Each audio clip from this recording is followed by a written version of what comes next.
حفاظت وکړي چې څو پورې دستخط کړی دی فارم 45 مونږ راغسته نو ټول به په پولیس سټیشن باندې اوسئ یو ریکویسټ ته کوم چې ټول به پوره اوسئ پس چې کوم سړی به یا ولا پروا نه دی به جنګ جوړي خزانه هم خالي شوه تنخواګانو نه هم پیسې نشته نو په دې ملک ته چړک نه پرېوتی څه قیامت نه راغلی خو دې 14 غرو دی په شریکه باندې ونوتو نن تنخواګانو نه پیسې نشته دې ټوپه هسپتال ته لاړئ دې ټولې عملې او ډاکټرانو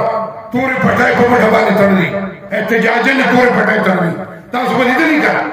تورې پټۍ تړلي دا ولې تړلي دی ته څلورو پنځو میاشتو تنخوا نه ده ملاو ظلم کمالله عمران خان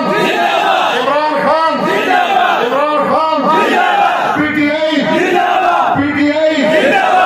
ولا آخری خبر تو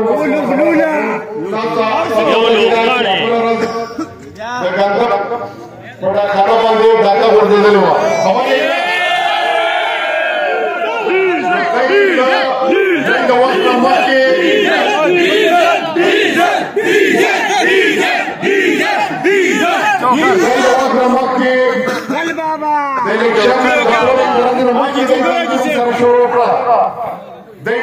دی ډاکانو والا نو دی به په هغه غرض باندې خبره داغدي کوي تاسو به د خپل اوټ حفاظت په خپله کوئ انشاءالله ٹھیک ده که نه وعده ده انشاءالله ډېره مهرباني د اوټ بابت کې دا حقیقت دی دا موږ نن د جهاد په نیت راوتي یو جهاد به کوو د اوټ په ذریعه کې ځکه چې موږ سره هر قسم ظلم وکړو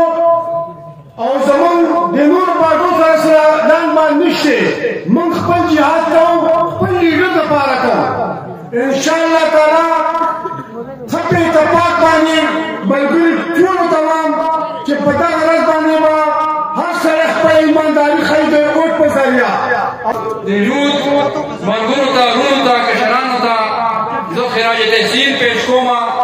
چې ډېر ښکلی پروګرام یې ارګنایز کړ ډېر زبردست انتظامات یې وکړل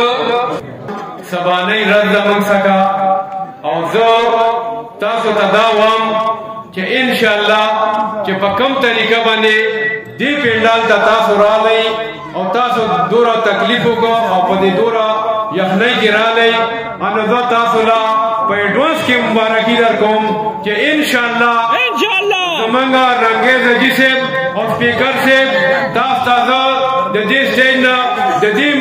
ملګرو په وساطت باندې مبارکي درکوم چې انشاءالله الیکشن وګټلی دی د نن نه 20 کاله مخکې موږ داسې د امیر په شان کې ودرو د هغه شیخ دا و چې ما به کبھی چراغ لگائیں گے کبھی جائیں گے اندھیروں میں کبھی چراغ لگائیں گے کبھی جائیں گے اندھیروں میں ان سب بیڑیوں کو ہم گھیریں گے زنجیروں میں کامیاب ہو اور اپنا سب ہوئے عمران خان والسلام فارمخلی بیا به انشاءالله موږ ته تحصیل کوي زموږ کیم دی هغې کې به ګیم لګېدلی هغې کې به انشاءالله موږ ټول رزلټونه ګورو خو دا بیا درته وایم ځوانانو دا ګورئ ستاسو د مستقبل جنګ دی د عمران خان له خدای ډېر عزت ورکړی دی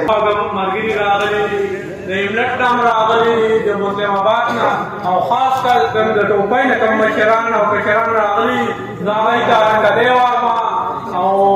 ډېره مهرباني تاسو ډېره شکریه او ما دا خبره دا ځای کې کوم چې